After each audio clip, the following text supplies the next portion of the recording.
अस्सलाम वालेकुम, खुशामदीद कहता हूँ आपको न्यू टीवी की पाकिस्तान इंग्लैंड सीरीज़ के हवाले से ट्रांसमिशन को। मेरा नाम है उमर फारूक कौसल और मेरे साथ मौजूद है पाकिस्तान के हाईएस्ट रन गेटर और in term of dismissal Kamran Akmal. Kamran, welcome. नाज़रीन, वी नो कि पाकिस्तान ने तीन मैचेस खेले हैं अगेंस्ट इंग्लैंड इन कराची और 2 मैच पाकिस्तान हारा है और 1 मैच पाकिस्तान ने कंप्रीहेंसिवली जीता है। लेकिन एक गैप था, कल छुट्टी थी गेम में और आई थिंक पाकिस्तान के पास इनफ टाइम होगा सोचने के लिए कि पाकिस्तान ने बेसिकली क्या गलतियाँ की हैं और क्या बेहतर कर सकते हैं। Kamran, I think enough time था पाकिस्तान के लिए रिगैदर करना अपने आप को। देखिए बिल्कुल था और उस पर सोचा भी होगा क्या गलतियाँ हुई हैं, कहाँ पे हम लोग वीक हैं, वो डेफिनेटली सबको पता है। पहले बैटिंग को लेके हम लोग चल रहे थे, अब बॉलिंग भी थोड़ा अच्छा परफॉर्म नहीं कर रही, काफ़ी रन्स लीक कर रही हैं, लाइन पे बॉलिंग नहीं हो रही, यॉर्कर्स नज़र नहीं आ रहे डेप्थ बॉलिंग में। इन चीज़ों पे मेरे ख्याल से टाइम तो मिला। अब लेट्स सी आज कितना कंट्रोल करते हैं, परफॉर्म कैसा करते हैं, कैसे कमबैक करते हैं। इंग्लैंड टीम ने दिखाया कि कमबैक कैसे किया जाता है, किस परफॉर्मेंस के साथ किया जाता है। जो टीम के लिए बेहतर चेंजिंग होती है उसके साथ वो गए हैं। चेंजिंग उन्होंने 3 की है। लेट्स सी आज पाकिस्तान क्या चेंजिंग करता है और क्या बॉडी लैंग्वेज होती है, क्या माइंड के साथ आते हैं, तो ये देखना पड़ेगा। अच्छा, जो हम पहले भी डिस्कस कर चुके हैं कि ये जो 7 मैच की सीरीज़ है ये खासी लंबी सीरीज़ होती है, इससे पहले कभी हुआ नहीं है। ये पाकिस्तान को बेसिकली मेक एंड ब्रेक कर रही है, बिकॉज नॉर्मली होता है कि 3 मैच की सीरीज़ होती है, आप सीरीज़ का आखिरी मैच या पहला या बीच वाला मैच जीतते हैं और हर गलती जो है वो छुप जाती है कहीं ना कहीं। अब ये 7 मैचेस हैं, ये बेसिकली आपको एक्सपोज भी कर रही है बहुत चीज़ों पे और आपको हेल्प भी कर रही है आपको बताने में कि आप कहाँ पे गलती कर रहे हैं। देखिए बिल्कुल बहुत लंबी सीरीज़ है। इससे पहले मेरे ख्याल से T20 सीरीज़ इतनी लंबी कोई कभी हुई नहीं है। 5 तक हुई पहली है, बार हुआ है, पहली बार हुई है। तो इन चीज़ों में 7 मैचों की सीरीज़ में ना हम लोग ठीक ठाक एक्सपोज हो गए हुए हैं ऑलमोस्ट। अभी एक्सपोज होने की ज़रूरत नहीं है, हम एशिया कप में भी हो गए हैं, पहले 3 मैचेस में भी हो गए हैं। कहाँ पे हम लोग वीक कर रहे हैं। ये अच्छा साइन भी है, आपको मौका मिल रहा है वर्ल्ड कप से पहले, क्योंकि जब तक आपको गलतियां पता नहीं लगेंगी तब तक आप इंप्रूव भी नहीं कर पाएंगे। देखिए बिल्कुल यही चीज़ है और मौका तो मिल गया है, लेकिन अब लेट्स सी कि इस पे काम कितना होता है। लड़के कैसे अपने आप को मेंटली तैयार करते हैं कि जो गलतियां हुई वो दोबारा रिपीट ना करें। बड़े इवेंट से पहले जो आज का मैच, फिर नेक्स्ट 3 मैचेस लाहौर में है, उस पर कम से कम हम लोग गलतियाँ करें, अच्छा परफॉर्म करें, एक अच्छा कॉम्बिनेशन बने, बैटिंग में रन्स हो, बड़ा ज़रूरी है। हम लोग काफ़ी डिबेट कर रहे हैं कि बाबर और रिजवान की वजह से हम लोग जीत रहे हैं, तो मेरे ख्याल से अब टाइम आ गया कि इन दोनों की टीम नहीं है, बाकी भी उतना ही सब कुछ मिलता है जितना इन दोनों को मिलता है। तो थोड़ी जिम्मेदारी के साथ, मैच्योरिटी के साथ खेलना पड़ेगा।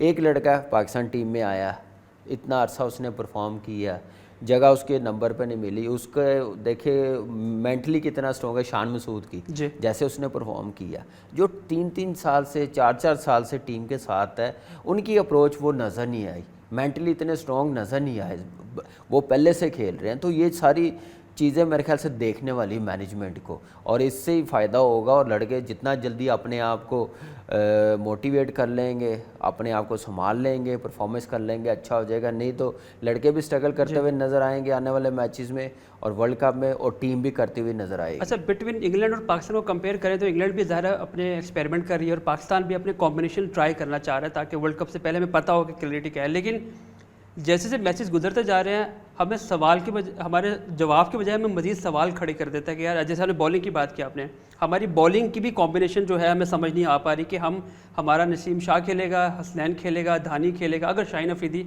खुदा ना खास्ता, हम उम्मीद कर रहे हैं कि वो खेलेंगे, लेकिन हमारे पास जवाब कम है, सवाल अब ज़्यादा बढ़ते जा रहे हैं।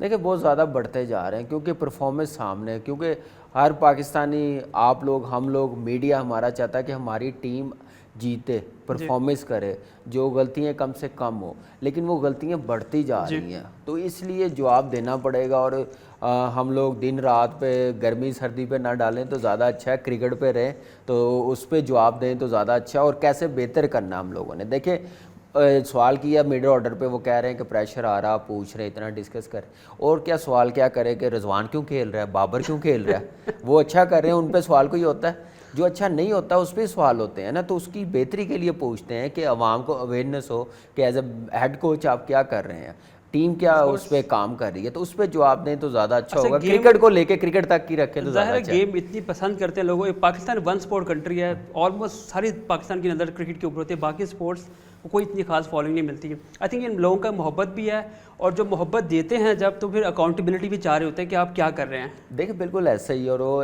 ये मोहब्बत बढ़ती जा रही है। देखिए ना, टीम को लेके चल रहे हैं ना लोग, फिक्रमंद है, पूरा पाकिस्तान फिक्रमंद है। एक तो पाकिस्तान में जो हालात हुए हैं वो भी एक मेंटली इतने हम लोग अपसेट हुए हैं, फिर हमारी टीम की परफॉर्मेंस जो क्रिकेट को एक इकट्ठा कर देती है, खुशी और गम सब भूल जाते हैं जब क्रिकेट टीम अच्छा कर रही होती है। तो वो भी एक क्या नाम है माइंडसेट में होता है, खुशी होती है कि हमारी टीम अच्छा करे। इस टाइम इंडिया से हम लोग जब जीते थे, जो हालात थे मुल्क के इस्लाह को लेके, तो वो सारा नज़र आता है और मोहब्बत है, और इसको पॉजिटिव वे में लेना चाहिए। और ये सारी चीज़ें पाकिस्तान के लिए समझते हैं कि पाकिस्तान अच्छा करे, टीम अच्छा करे।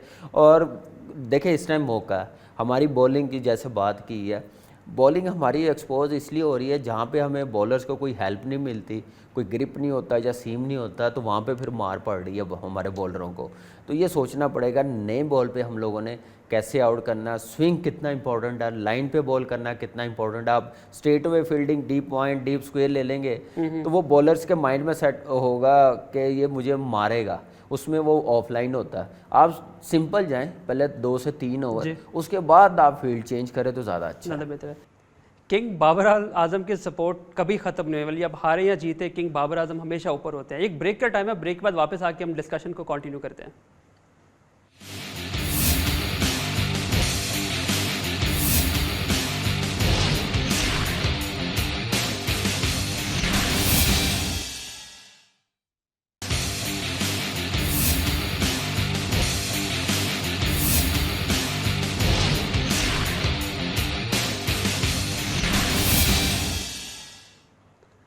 Welcome back. ब्रेक में जाने से पहले हम डिस्कस कर रहे थे कि पाकिस्तान के पास मज़ीद सवाल हैं जवाब देने के बजाय। 3 मैचेस हो गए हैं, काफ़ी मुश्किल में है पाकिस्तान।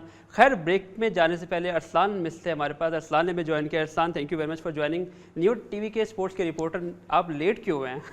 उमर देखें, टीम जो है यहाँ से वापस कराची से लाहौर आ रही है, कज़ाफ स्टेडियम में। एक तो तैयारियाँ चल रही हैं, तो दूसरा दुनिया आगे बढ़ रही है, हम पाकिस्तानी पीछे जा रहे हैं। वो लोग ई कॉमर्स की तरफ जा रहे हैं, हम ई टिकटिंग नहीं कर पा रहे। तो वहाँ लाइनें बड़ी लंबी लगी हुई थी, लोग टिकट्स जो हैं वो लेना चाह रहे हैं अभी तक, जिन्होंने ऑनलाइन। टिकट तो सोल्ड आउट हो गई हुई हैं। तो वो जो सोल्ड आउट हुई हैं वो लोगों ने ऑनलाइन, जिन लोगों ने ऑनलाइन ली हैं उन्हें फिजिकल आके लेना पड़ रही हैं। मैचेस से पहले आप फिजिकल टिकट्स लेंगे, उसके बाद आप स्टेडियम जा सकेंगे। तो वो एक लंबी कतारें पिछले कई रोज से चल रही हैं, आज भी वहाँ पर रश लगा हुआ है। समझ नहीं आई कि आप टिकट खरीद रहे हो, ठीक है, आपने पे किया है, ऑनलाइन टिकट मिली है आपको, और आपको फिजिकली भी जाना है वाले, फिजिकल भी जाना है। और इवन लाहौर से नहीं जाना आपने, अगर किसी और शहर से हो, वहाँ से भी अगर आपने टिकट्स लिए हैं तो आपको वो चल के स्पेशल सिर्फ टिकट लेने आना पड़ेगा, फिर वापस जाएंगे, मैच वाले दिन दोबारा आएंगे। तो ये समझ से बाहर है, आना पड़ेगा जी एग्जैक्टली। तो वो स्टेडियम में सेल कर दें, ऑनलाइन नहीं, आज ही मैच करवा लेना, तो स्क्रीन पे दिखा दे, ऐसे थोड़ी होता है। या फिर ऐसे कहते हैं कि जिस दिन मैच होगा बाहर से पहले टिकट लेने नहीं, या एक वेन्यू बना दें स्टेडियम में, मैच से पहले यहीं से बाय करे, फिजिकली पता भी चल जाएगा कि वही बंदा ले एग्जैक्टली। अगर ई कॉमर्स सेटल नहीं हो रहा आपसे, तो आप वही फिजिकल तरीके से ले लो। और कितने लोगों के पास आप मोबाइल फ़ोन है जिस पे वो टिकट परचेज कर सकते, लोग नहीं बाय करते। हमारे यहाँ पे ई कॉमर्स का निज़ाम इतना कामयाब नहीं है। उसमें ये इशू आया कि ई कॉमर्स की तरफ ये इसलिए गए थे क्योंकि वो कोविड का दौर था, तो बाय हैंड जाके परचेज करना या आउटलेट से परचेज करना वो मुनासिब नहीं था, वो ठीक है प्रोटोकॉल्स में था। लेकिन अब की बार ये इशू आया कि एक दिन के अंदर जो है वो तीनों मैच सोल्ड आउट आ गए। लोग अभी भी मांग रहे हैं टिकट्स कि कहाँ हैं टिकट्स चले गए। तो वो पीसीबी ने भी खुद भी देखा कि ये कहाँ गए हैं बेसिकली टिकट्स। तो इस चीज़ को चेक करने के लिए उन्होंने एहतसाब होगा, इसका इंक्वायरी होगी। एहतसाब हमारे मुल्क में कहाँ होता है? फाइनल वैसे चेयरमैन साहब बड़े सीरियस होते हैं फैंस को लेके, तो फैंस ऐसे स्ट्रगल करेंगे तो बड़ा मुश्किल हो जाएगा। बातें कहने के लिए होती हैं, कुछ करने के लिए होती हैं, मतलब दिखाने के कहा जा रहा है, बोलने के कुछ और होते हैं। खैर जितनी मर्जी बातें हो जाए। अच्छा खैर back to the game. 3 matches हुए, 3 डिफरेंट पैटर्न रहे हैं विक्ट्री के। पाकिस्तान 2 मैचेस हारा है और डिफरेंट पैटर्न के साथ हारा है, और दो दफ़ा 200 रन भी कंसीड किया पाकिस्तान ने। कामरान भाई, आपको क्या लगता है कि बेसिकली पाकिस्तान का अब जो हमारा जो फोकस था, जो हम मिडिल ऑर्डर पे लगे हुए थे, अभी बॉलिंग पे भी फोकस आना शुरू हो गया। अब शादाब की आई थिंक आज वापसी होगी, तो शायद थोड़ा बैलेंस नज़र आया आज। देखिए डेफिनेटली बैलेंस नज़र आएगा, और शादाब के साथ मेरे ख्याल से एक आधा फास्ट बॉलर भी शायद चेंज हो, आई डोंट नो, वो तो टॉस भी पता चलेगा। अगर शादाब आ गया, अगर आप कह रहे हैं, तो फिर बैलेंस थोड़ी सी सपोर्ट मिलेगी बॉलरों को, मिडल के ओवरों में थोड़ी सपोर्ट मिलेगी। जो हम आफ्टर 10 ओवर जो रन्स दे रहे हैं, लीग कर रहे हैं रन्स, वो शायद उस पर थोड़ा कंट्रोल होगा, डेफिनेटली होगा। लेकिन विकेटें इतना अलाउ नहीं कर रही, मैं आपको बताऊं किसी बॉलर्स को। इवन आप देख लें इंग्लैंड की बॉलिंग को भी, बॉलिंग उन्होंने कितनी ज़बरदस्त की, ऐसे लग रहा था कि टीम 100 भी नहीं करेगी। एक बैट्समैन ने सिर्फ रन्स किए हैं, तो फिर भी 160 रन्स हो गए हैं। जब दो एक ऐसे 250 होंगे तो फिर रन्स हाई स्कोरिंग ही होंगे, लेकिन वो समझदारी के साथ। लेकिन बॉलिंग में हम लोगों को अब डिफरेंट करना पड़ेगा, बड़े चांसेस मिल गए हैं। ठीक है, नए बॉलर हैं, अब नए बॉलरों को भी डिलीवर करना है, इंटरनेशनल मैच है, एरिया बताना पड़ेगा, बॉलिंग कोच को बताना पड़ेगा। ट्राई तो कर रहे होंगे लेकिन हो नहीं रहा। लेकिन हो उस वक्त जब आप देखेंगे वो रूम बना रहा है, विकेटें छोड़ रहा है, तो सिंपल उसको फॉलो ना करें। एक आधा बॉल आप करेंगे तो वो मिस होगा। मोस्टली हमने देखा, हम विकेट कीपर भी है, इतनी क्रिकेट खेले हैं, बड़े फास्ट बॉलर जो विकेटें छोड़ता था, जो रूम बनाने जाता था, उसको यॉर्कर करते थे विकेटों में, तो वो चांस होता था आउट होने का या बॉल डॉट होने का या सिंगल होने का। हम लोग ऑपोजिट सारा कुछ कर रहे हैं, विकेटों में कर नहीं रहे, उसको फॉलो करें या विकेटों से बाहर करें, उसमें उनको चांस मिल रहा है रन्स करने का, बाउंड्री लगाने का। ये छोटी छोटी चीज़ें, इस पर कंट्रोल कर लेंगे तो अच्छा हो जाएगा। आज का मैच इंग्लैंड जीत गया, 3-1 हो जाएगा, तो फिर Pakistan team totally under pressure आ जाएगी।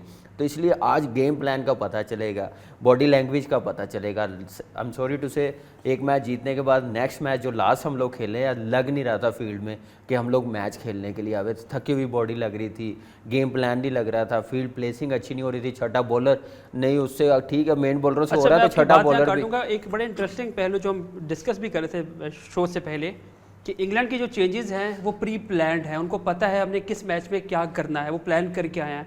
हमारी जो चेंजेस हो रही हैं वो गो विद द फ्लो हो रही हैं। आप मैच हारते हो, चेंजेस, अगर आप जीतते हो तो फिर आप वही कंटेन करते हो, तो आप गो विद द फ्लो जा रहे हो। आपके पास एक लिखी हुई स्ट्रैटेजी नहीं है। इंग्लैंड के पास पता है जो रूट ने जो है आखिरी मैच खेलना है, क्रिस वॉक्स ने लाहौर वाले लेग में खेलना है, तो हर चीज़ स्लॉट हुई है, प्लान हुई है। लेकिन पाकिस्तान के पास, अरसलान आई डोंट नो आपके पास अगर कोई प्लानिंग कोई है आपके पास तो शेयर कीजिए। देखिए, मैं पहले भी बारहा ये बात करता हूँ कि हमारा डग आउट जो है वो बहुत पीछे है बाकी नेशन से, क्रिकेटिंग नेशन से, क्योंकि प्लानिंग नहीं है वहाँ पे, गेम प्लान नहीं है। और वो गेम प्लान जो है जब तक मैनेजमेंट के पास नहीं होगा तब तक टीम के पास नहीं जाएगा, कैप्टन के पास नहीं जाएगा। गेम प्लान तो गेम का प्लान है ना, आपका गेम प्लान से पहले जो ड्रेसिंग रूम का प्लान है वो भी नहीं है आपके पास। एग्जैक्टली, वहाँ पे हम लैग कर रहे हैं और उसी चीज़ का हमें जो है वो मैच के अंदर भी नजर आता है। और इवन के आम क्रिकेट फैंस या हम बाहर बैठे लोग अगर वो चीज़ें पॉइंट आउट कर रहे हैं, तो मेरी समझ से बाहर है कि मैनेजमेंट को ये चीज़ें क्यों नज़र नहीं आ रही। जैसे हम बॉलिंग की बात कर रहे हैं, तो आपने कुछ अरसे से देखा होगा कि अगर हमें पहले ओवर्स में विकेट्स मिल रही हैं, वो शहीन ले देते हैं, नसीम शाह ले देते हैं, तो उसके बाद पहले ओवर्स तो हमारे अच्छे गुजर रहे हैं, लेकिन डेथ ओवर्स में हमारे बॉलर्स ने यॉर्कर्स अटैम्प्ट करना छोड़ दिए हैं। वो पता नहीं क्या, मेरे ख्याल में शॉन टेट जो हैं वो इस चीज़ पे क्यों काम नहीं कर रहे, वो खुद भी सिर्फ पेस पे फोकस रखते थे, तो शायद इनको भी उन्होंने इस तरफ लगा दिया, तो वो वहाँ पे भी हम लैग कर रहे हैं। जहाँ तक आपने कहा कि अब मिडल ऑर्डर से हम आहिस्ता आहिस्ता हमारा फोकस बॉलिंग की तरफ भी जा रहा है कि हम 2 मैचेस के अंदर 200 रन जो है वो कंसीड कर चुके हैं। लेकिन इस मसले में मुझे जहाँ तक लग रहा है कि आपने देखा होगा, हम इंडिया के अंगेज जो है शॉर्ट पिच पे बड़ा जो है वो स्ट्रगल कर रहे थे। तो अभी भी जो तीसरा मैच हुआ है T20, वहाँ पे आपने देखा होगा हैदर हो जाएं, बाबर हो जाएं, तो हमने वहाँ पे शॉर्ट पिच पे भी बहुत स्ट्रगल किया है। तो ये चीज़ें दीगर टीम्स देख रही हैं, वो इस पे देखेंगी, काम भी करेंगी और डेफिनेटली वो बाद में ऑस्ट्रेलिया में एग्जीक्यूट करेंगी, तो वो भी हमारे लिए जो है मुश्किल पेश कर सकते हैं। एक की क्वेश्चन है, अगर अरसलान आप से जवाब चाहूँगा कि पाकिस्तान ने टीम तो अनाउंस कर दी है फॉर द वर्ल्ड कप, और फ़खर जमान जो है वो ट्रैवलिंग रिजर्व में है, इज देयर एनी चांस कि वो वापस फर्स्ट 15 में आ सके? डेफिनेटली 15 अक्टूबर तक जो है वो चांस भी है, और उसके बाद 15 अक्टूबर तक तो आप खुद कर सकते हो, उसके बाद जो है एक्सप्लेनेशन दिए, एग्जैक्टली, उसके बाद जो है वो टेक्निकल कमेटी के थ्रू भी आप कर सकते हो, तो वो तो ऑप्शंस हैं। और जिस तरह से हैदर ने डिसपॉइंट किया है, अभी 4 मैचेस हैं, उसको देने भी चाहिए, और उन 4 मैचेस में भी अगर ये रहता है तो फिर डेफिनेटली होगा। Thank you very much. एक ब्रेक का टाइम है, ब्रेक के बाद टॉस है, हेडलाइन है, उसके बाद वापस आते हैं, मजीद डिस्कस करते हैं।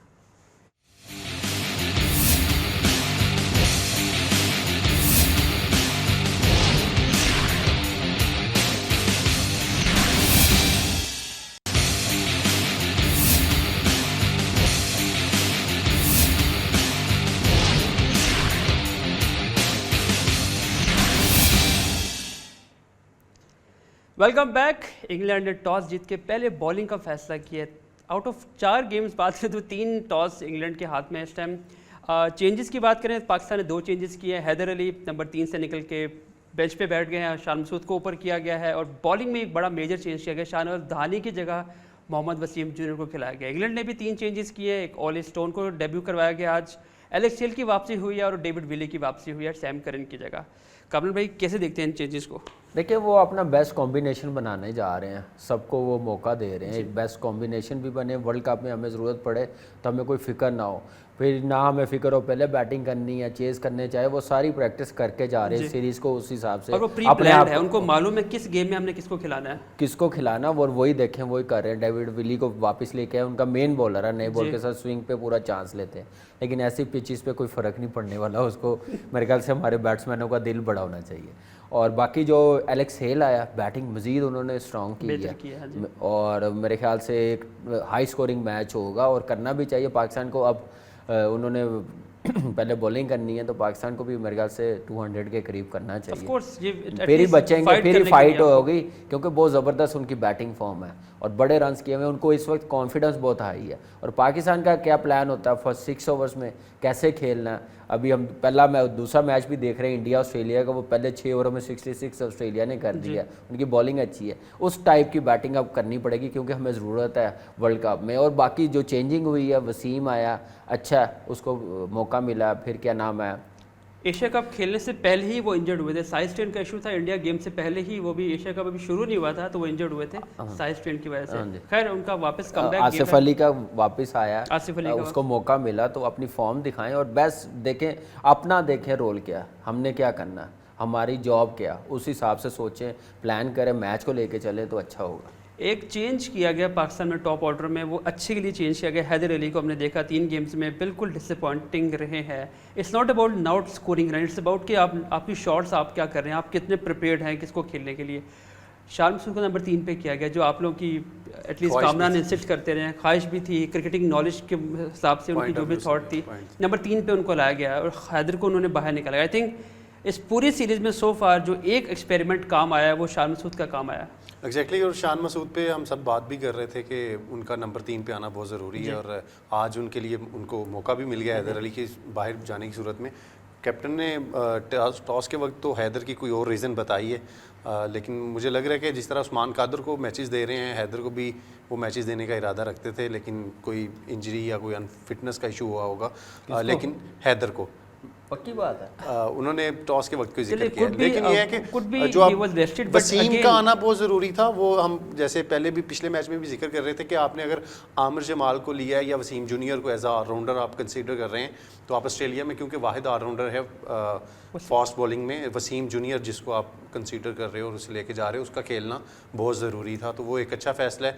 और दूसरी तरफ जब आप हम इंग्लैंड की चेंजेस की बात कर रहे हैं, देखें अभी बटलर उनके बैठे हुए हैं dugout, Butler is gonna play the last game in Lahore, उन्होंने लाहौर उनका प्री प्लान है, मैं वैसे बता रहा था कामरान को इस बॉक्स को लाहौर में खेलना है, उन्होंने हर स्लॉट को फिल इन किया हुआ है कि हमें कब क्या करना है। एग्जैक्टली, और उनके पास बैकअप भी है, ये जो है ना कि उनके पास जो बेंच पे लोग बैठे तो है, हमारे पास भी हमारा बैकअप चल नहीं रहा, हमारा जो खेल रहा है फर्स्ट स्ट्रेंथ वो भी नहीं कर रहा, बैकअप तो दूर की बात। आज मार्कवुड भी नहीं खेल रहा मेरे ख्याल से, नहीं खेल रहा है, वो अब वो अफोर्ड नहीं कर सकते उसको बिठाना। डेब्यू जिसका हुआ है क्या नाम है, ऑली स्टोन को खिलाया, वो मेरे ख्याल में डेविड मलन की जगह शायद। आप रीस टोपले की बात कर रहे हैं, चेंजिंग कर रहे हैं बॉलिंग में, वो बॉलिंग में भी अपना देख रहे हैं कि बैटिंग में तो वो सेटल हो गए हैं, बॉलिंग में भी वो अच्छा करना चाह रहे हैं कि हमारा कॉम्बिनेशन बने, 6 बॉलर बने, कैसे किसको यूटिलाइज करना, ये भी अच्छी चीज़ है। और पाकिस्तान टीम को अब मेरे ख्याल से पॉजिटिव क्रिकेट जिम्मेदारी के साथ बार बार हम लोग कहते आ रहे हैं, उस हिसाब से सबसे इम्पोर्टेंट है कि पाकिस्तान ने सोचा क्या हुआ टारगेट, ये देखना पड़ेगा। अच्छा? बाबर ने जैसे 180 190 का फिर जाना चाहिए सब बैट्समैनों को, चाहे वो पावर प्ले में 2 आउट हो 3 हो, पावर प्ले अच्छा खेलेंगे तो फिर 180 190 होगा जैसी बॉलिंग है, अदरवाइज 160 170 हुआ तो उनके लिए इजी होगा चीज़ करना। अच्छा उमर, आपने एक और देखा होगा, नसीम शाह अभी भी बेंच पर हैं, वो आज प्लेइंग 11 में नहीं आए, धानी को बाहर किया गया है क्योंकि काफ़ी महंगे साबित हुए थे, और धानी की जगह वसीम जूनियर को लेके आए हैं, हुसनैन भी अभी इनने, तो वो जो हम बात करते हैं कि वर्ल्ड कप के लिए रिज़र्व में ऑलरेडी दानी हैं, लेकिन जो नसीम हसनैन का जो एक प्लेइंग 11 का कंपटीशन है वो उसमें हसनैन को ट्राई किया जा रहा है, इसके पीछे क्या लॉजिक हो सकती है? आई थिंक दैट्स कमल भाई, इसकी लॉजिक शायद यही है कि ऑस्ट्रेलिया में यू नीड पेस, आपको पेस चाहिए, तो इसलिए हसनैन को वो रिदम दिया जा रहा है। और हमें पता है नसीम शाह की क्या कैपेबिलिटी और उसने करके दिखाया है। उसकी थोड़ी फिटनेस का इशू भी आई गेस ये डिक्टेट करता है उनको कि यार उसको थोड़ा सा इतना ज़्यादा ना इन कंडीशन में खिलाओ। अगेंस्ट न्यूजीलैंड खिलाओगे तो वहाँ की कंडीशन डिफरेंट है, वहाँ पे आपका ज़रा कम लगता है। यहाँ पे मौसम भी थोड़ा डिफरेंट है, पिचेस भी थोड़ी डाउन है। तो उमर, इसमें आप पहले जो थिंक टैंक है, जो सिस्टम है, तो फिर वहाँ पे क्यों नहीं पक्का करके लाते? हम लोग इंटरनेशनल क्रिकेट में ला के सेट कर रहे होते हैं, मौका दे रहे होते हैं दूसरों को, टीम भी स्ट्रगल कर रही होती है, परफॉर्मेंस देखे, एक बॉलिंग यूनिट नहीं अच्छा बन रहा। आपका एक बॉलर गया, अनफिट हुआ शाहीन, उसके बाद आपको मुसीबत पड़ी हुई किसको खिलाएं किसको ना खिलाएं। ये भी फ़र्क है। इंग्लैंड टीम देख ले, जो प्लेयर आता है 80 आप भी 90 इस सिस्टम का हिस्सा रह चुके हैं, आपको मालूम नहीं है कि हमारे यहाँ पे नहीं, मैं सिस्टम का हिस्सा रह चुका हूँ, क्योंकि मैं उस दौर में खेला हूँ जब 3 से 4 सीजन खेलने देते थे, पक्का करके खेल के लाया करके थे, परफॉर्मेंस के साथ उसकी परफॉर्मेंस देख। अभी ओलिवर स्टोन भी आई थिंक उनके कोई 40+ फर्स्ट क्लास मैचेस हैं, कोई 60 के ऊपर उनके T20 हैं, तो एटलीस्ट 4-5 सीजन खेले। उनके साथ मुकाबला ना करे, वो हमसे बहुत पीछे हैं, वो बहुत पीछे, हम बहुत आगे हैं, हम आगे का सोचते हैं, पीछे का नहीं सोचते। ये उल्टा कह रहे हैं, सरकास्टिक बोल रहे हैं आप, इनकी बात को आप सीरियस ना लीजिएगा। लेकिन देखिए अच्छा, और हसनैन की जो बात की है, एक तो हसनैन को वर्ल्ड कप का स्क्वाड का हिस्सा, एक बिग बैश खेला हुआ है और पेस है, थोड़ा स्विंग होता है उसको, बस थोड़ा सा डेप्थ बॉलिंग है वो उसको करनी आ जाए तो ज़्यादा अच्छा हो जाएगा। तो अच्छा है कि ऐसे बॉलर्स को पूरा मौका दे रहे हैं कि एक बॉलर हमें ऐसा हो पेस वाला, जैसे मार्क वुड है, उस तरह की बॉलिंग करे, थ्रेटिंग बॉलिंग वो करे, वो एक्सपेक्ट किया जा रहा है। तो अच्छा साइन है। उस्मान कादर को खिलाया जा रहा, कट्टी कट्टा कट रहे, अच्छा काटिए तो अच्छा, नहीं तो फिर किसी और को मौका मिलेगा। जाहिद उस्मान का नाम आपने खुद ही छेड़ दी, जो हमने आगे जाके डिस्कस करना था, हम इसको अच्छी तरह डिस्कस कर लेते हैं कि उस्मान कादर का हमने देखा पिछले काफ़ी अरसे से टीम के साथ चलता हुआ रहा है। शुएब मलिक का भी एक ट्वीट आया जिस पे उन्होंने एक क्रिटिसाइज़ किया कि कुछ दोस्तियाँ निभा रहे हैं ये वो। क्या वो आई थिंक जो बाबर की और उस्मान कादर की बचपन की दोस्ती है, शायद वो उस तरफ इशारा कर रहे थे? नहीं देखिए, फिर तो और भी चीज़ें बहुत हैं, और भी लड़के हैं बहुत। ठीक है, मेरे ख्याल से सिर्फ ये इस टीम को कहना वो ज़्यादती है, इससे पहले भी हो रहा था और इससे 4-5 साल पहले भी हो रहा था। थोड़ा सा मैं इस पर थोड़ा सा डिसएग्रीमेंट है मेरा। जब कोई लड़के बाहर होते हैं, शुएब मलिक की अगर टीम से बाहर है, तो एक मैच पहले जब हम जीते थे तो वो तारीफ कर रहे थे, अब हारे थे तो उनको सारी बातें मुझे थोड़ा सोचा। देखिए मैं तो पिछले 4-5 साल से यही कहता हुआ आ रहा था। हमने लास्ट वर्ल्ड कप की भी ट्रांसमिशन की थी, उस पर भी हमने काफ़ी इस पर बात की थी। ये ठीक कहा आपने, लेकिन शुएब मलिक ने यहाँ तक तो बताया ना, डोमेस्टिक में भी बताया, वो डोमेस्टिक में भी खेल रहा है, जैसे हम कह रहे हैं डोमेस्टिक में क्या हालात है। तो अच्छा है कि कंट्रोल कर ले, एक एक्सपीरियंस है, 23-24 साल वो इंटरनेशनल क्रिकेट खेल रहा है, उसे पता चला। पहले इसलिए नहीं बोला, पहले इतना ओपन नहीं था, नज़र नहीं आता था, टैलेंट को मौका दिया जाता था, खिलाया जाता था, बनाया जाता था। अब मेरे ख्याल से कुछ ज़्यादा ही मौका दिया जा रहा है, परफॉर्मेंस को काउंट नहीं किया जा रहा। इस सेंस में उसने कहा ये उनको शुरू से पता था, उनको भी तो टाइम लगा, 2-3 दफा टीम से बाहर। चले ये डिबेट कहाँ से कहाँ चली जाएगी, ज़रा चेंज हो जाएगी। ज़रा ये है कि उस्मान जो भी है मौका दे रहे हैं, अच्छी बात है, खिला रहे हैं, इतने अरसा उसको टीम के साथ रखा, इतना ओपन मौका नहीं मिला। फिर जाहिर भी बाहर बैठा हुआ है, इब्रार भी बैठा हुआ है, इसलिए मौका दे रहे हैं कि एक दफ़ा देख लें कहाँ स्टैंड करता है। क्योंकि काफ़ी देर से आप लेके साथ चलते आ रहे हैं, क्योंकि आप एक्सपोज भी नहीं कर रहे हैं उनको, अपना खिलाना नहीं है, तो आप एक रिडंडेंट ऑप्शन लेके क्यों चल रहे हैं, उनको खिलाओ आप। आई थिंक ये अच्छा है। चौथा मैच पनिश हुआ, कंसिस्टेंट नहीं थे, उनका दूसरा 2 से 3 बॉल इकट्ठे एक जगह पड़ते रहे उनके। हमें क्लियरली नज़र आ रहा है कि उस्मान कादर जो है वो इस लेवल पे वो बॉलिंग नहीं कर रहे जो उनको करनी चाहिए। देखिए जो उसके पास बॉलिंग करने का आर्ट है ना जी, वो मैं कहता हूँ ज़बरदस्त है। आप देखिए लाइन पे गिरे कितना ब्रेक और बाउंस हो जाता है, वो किसी लेग स्पिनर के पास ऐसा नहीं होता। सिर्फ क्या लाइन और लेंथ, एक लाइन पे अगर पढ़े तो नहीं वही ज़रूरत है, वो उसी टाइम पड़ेगी जब आप उसको लंबी क्रिकेट खिलाएंगे। आप उसको ना डोमेस्टिक खेलने देते हैं, फारिग होता है टीम के, ये पॉइंट है। मसला कहने का खेलेगा तो कुछ सीखेगा, तो मेरे ख्याल से ये चीज़ है। उसके साथ बाकी भी है, फास्ट बॉलर दूसरे भी। अभी हसन अली टीम से बाहर हुआ है, परफॉर्मेंस नहीं हुई, इतना लंबा चांस दिया फिर बाहर भेजा। तो ऐसे लाइन में लगे हुए हैं बॉलर। अगर वो नदीम खान साहब ने कहा 20 बॉलर हमारे पास 140+ वाले आ गए हैं, तो फिर लाए उनको, लेकिन खिला के लाएं, ऐसे ना लाएं। चले हमें एक ब्रेक लेनी है और उम्मीद करते हैं कि पाकिस्तान आज बेहतर करे। टॉस जीता है इंग्लैंड ने, बॉलिंग करेगी इंग्लैंड।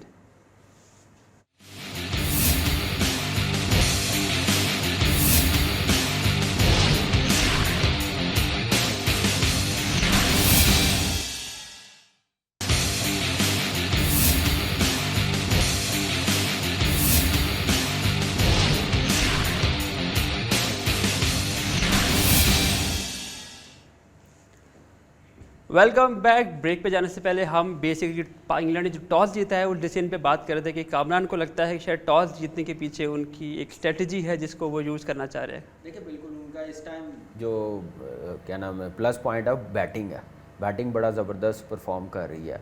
फिर आज मार्क वुड को नहीं खिलाया, इंजरी के बाद आया, पेस है, थोड़ा एक्सपीरियंस बॉलिंग हुई थी, तो इस मेरे ख्याल से सामने रखे उन्होंने शायद बॉलिंग की है कि हम 180 170 हो तो एटलीस्ट हम लोग जा सके, चेस करने जा सके। पाकिस्तान एक बैट्समैन ने 160 कर लिया था, हम उनकी बॉलिंग अब वैसे हो गई है तो वो ये ना चाहें कि दो बैट्समैन करके तो 180 185 चेजेबल ना हो जाए, तो ये मेरे ख्याल से उनके माइंडसेट होगा। तो एक अच्छा डिसीजन है, एक तो प्रैक्टिस भी हो जाएगी, एक उनको पता चलेगा हमारी बैटिंग लाइनअप जब बड़ा चेस करना होगा तो कैसे रिस्पॉन्ड करती है। पहली बारी में तो की है, अब चेस में हम लोग कितना आगे तक जा सकते हैं। अच्छा, एक बड़ी इंटरेस्टिंग एक क्या कहते हैं ना उसको, एक अकॉम्प्लिशमेंट है पाकिस्तान की। आज 200वां T20 पाकिस्तान खेल रहा है। नंबर ऑफ गेम्स की बात करें तो सबसे ज़्यादा खेलने वाला कंट्री पाकिस्तान बन गया, 200वां T20 खेल रहा है। आई थिंक पाकिस्तान की जो विनिंग रेशियो है वो आई थिंक 61% है। 121 मैच पाकिस्तान ने अब तक जीते हैं, जो कि इन अ वे देखें तो पाकिस्तान की जो कंसिस्टेंसी है विन की वो बहुत बेहतर है। तो आप भी पाकिस्तान की जो शुरू का 2006 से शुरू हुआ था T20 खेलना, काफ़ी अर्से तक पाकिस्तान के साथ आप फिर रहे हैं। कभी सोचा था कि पाकिस्तान या इस फॉर्मेट इतना दूर आ जाएगा जब जिस तरह आप लोगों ने शुरू किया था? देखिए ये मज़ीद आगे मेरे ख्याल से बढ़ेगा, इसकी फॉलोइंग और ज़्यादा बढ़ेगी क्योंकि इसको प्रमोट बड़ा किया जा रहा है और अचीवमेंट है पाकिस्तान के लिए। 200वां T20 मैच है, पहला मैच मैं खेला था इंग्लैंड में, इंजी भाई कैप्टन थे, तो शुएब मलिक भी रहा, यूनुस भाई भी रहे, सारे कप्तानों की एक पिक्चर्स भी पीसीबी ने ट्वीट्स की। अच्छा, और इसको मेरे ख्याल से प्रोफेशनली अब ये अब हमारे डीएनए में ही आ गई है। T20 तो खैर पाकिस्तान में डोमेस्टिक क्लब क्रिकेट में शुरू हो गई हुई थी, ये इंटरनेशनल आने से पहले, तो उसका फ़ायदा नज़र आ रहा है कि और 121 मैच हम लोग 200 में से जीते हुए हैं, 11 सीरीज़ हम लोग कंटिन्यू सरफराज की कैप्टनसी में भी जीते हैं, वो भी एक अच्छा साइन। जीता है, वर्ल्ड कप जीता है, फाइनल खेला हुआ, सेमीफाइनल खेले हुए हैं, तो पाकिस्तान टीम की T20 में बड़ी ज़बरदस्त अचीवमेंट है, परफॉर्मेंस है ओवरऑल। सब हाँ जी, सब लड़कों की जो वो खेले हैं 200 T20 मैचेस, और अच्छे लड़के प्रोड्यूस भी किए हैं। हर ईरा में पाकिस्तान ने अच्छे खासे, शाहिद अफरीदी की बात करें, कामरान अकमल की बात करें, I think he still leading run getter in this format. काफ़ी दूर तक रन इन्होंने किए हुए। ये थे मोहम्मद यूसुफ, पाकिस्तान के फॉर्मर कैप्टन, और इनका भी थोड़ा कॉन्ट्रीब्यूशन है T20 फॉर्मेट में। पाकिस्तान के बैटिंग कोच है आजकल। कामरान भाई, क्रिकेट जो है वो बहुत बदली है 2006 से कंपेयर करें अभी, ना कि प्लेयर बदले हैं बल्कि कोचेस का रोल भी बदल गया। अब कोचिंग नहीं होती है, मोर लाइक स्ट्रैटेजी होती है और डेटा ड्रिवन गेम ये फॉर्मेट बन गया है। देखिए बिल्कुल ऐसा ही है, और इस पे मोस्ट इम्पॉर्टेंट T20 में काउंट किया जाता है स्ट्राइक रेट, कैसे उसको मेंटेन करना होता है। फिर यूसुफ भाई ने जैसे बात की है कि प्रॉपर क्रिकेट खेलने वाले क्रिकेटिंग शॉट्स गैप में खेलना वो ज़्यादा कामयाब है। जैसे नाम लिया उन्होंने रोहित शर्मा का, बाबर का, रिजवान का, विराट कोहली, केन विलियमसन, और देखें वो उनकी बेस अच्छी है। वो बेस इसलिए अच्छी है कि वो लंबी क्रिकेट से नीचे आए हैं, पहले वो test matches, 4 day cricket, 1 day, फिर T20 में, तो ये सारा एलिमेंट बैटिंग के साथ होता है और ऐसे ही सीखता है बंदा, तो उसका फ़ायदा है। तो अब क्या नाम है, डाटा आपने जैसे कहा वो डेफिनेटली काम करता है। अब इतनी लीग्स हो गई हैं और सारा डाटा अब हर प्लेयर्स का हर एनालिस्ट के पास होता है, हर टीम के पास होता है, उस पर काम होता है। फिर वो प्लेयर्स भी अपने आप को वैसे डेवलप करते हैं मॉडर्न डे के हिसाब से, तो एक अच्छी चीज़ है, अच्छा साइन है कि। अच्छा, कोचेस का रोल, कामरान भाई, ज़ाहिर आप जिस ईरा में खेले हैं कोचेस काफ़ी डोमिनेट करते रहे हैं। वो गेम की टेक्निक की बात करें, वो इस लेवल पे भी बात होती है। अब इस फॉर्मेट में इंटरनेशनल लेवल पे हो, लीग लेवल पे हो, कोचिंग नहीं होती, स्ट्रेटजाइज किया जाता है आपकी गेम को।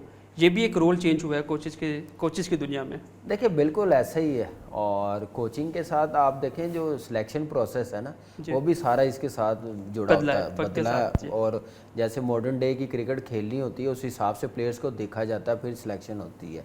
तो ये एक अच्छी चीज़ है, और कोचिज़ को भी पता चल गया कि हमने प्लेयर्स को कैसे तैयार करना है, किस शॉट्स पे डेवलप करना है। आजकल क्रिकेटिंग शॉट्स पे कम में बैट्समैन है, पावर हिटिंग पे ज़्यादा ध्यान दिया जाता है। और पावर हिटिंग भी उसकी जब तक बेस नहीं बनेगी, प्रॉपर टेक्निक नहीं होगी, तो उतनी देर लग नहीं सकती। तो उसका हल यही है, कोचिज़ वो सारा वर्क करके आते हैं, हमने क्या तैयारी करवानी है, तो एक अच्छा साइन है। और अब मेरे ख्याल से हमारे कोचिज़ को भी पता चलना चाहिए, और जो हम दूसरी बातें करते हैं ना कि वो करने के बजाय जो क्रिकेट की बातें हैं जो वो कर सकते हैं, टीम को ज़रूरत है वो दुनिया को बताएं, अवेयरनेस दें उस पर कि हम लोग क्या कर रहे हैं, तो ज़्यादा अच्छा रहेगा। शान मसूद के अभी थोड़ी देर पहले क्लिप चल रहे थे, तो ये दुनिया में एक बड़ी वाहिद, एक बड़ी एक्स्ट्राऑर्डिनरी एग्जांपल है कि अगर आपके पास नंबर्स हैं, अगर आपके पास इंटेंट है, तो आप अपनी गेम को बदल सकते हैं। क्योंकि पहले हुआ करता था कोचेस एक टैग लगा दिया करते थे, ये तो टेस्ट प्लेयर है, ये तो इस फॉर्मेट में अडॉप्ट हो नहीं सकता, ये तो वनडे का प्लेयर है, ये टेस्ट में नहीं आ सकता। ये शान मसूद ने करके बताया कि मैं अडॉप्ट कर सकता हूँ अगर हम किया जाए। एक मैं बात छोटी सी कहती हूँ इसी बात को, ये शान ने तीसरा बंदा होगा, इससे पहले वार्नर है T20 से आया टेस्ट मैच में, हाशिम आमला टेस्ट मैच से T20 में आया, तो शान भी मेरे ख्याल से वो हमारे पाकिस्तान में एग्जाम्पल है वो। चले आप एक ब्रेक की तरफ जाना है, ब्रेक पे वापस आएंगे तब आके मजीद इस चीज़ को डिस्कस करेंगे।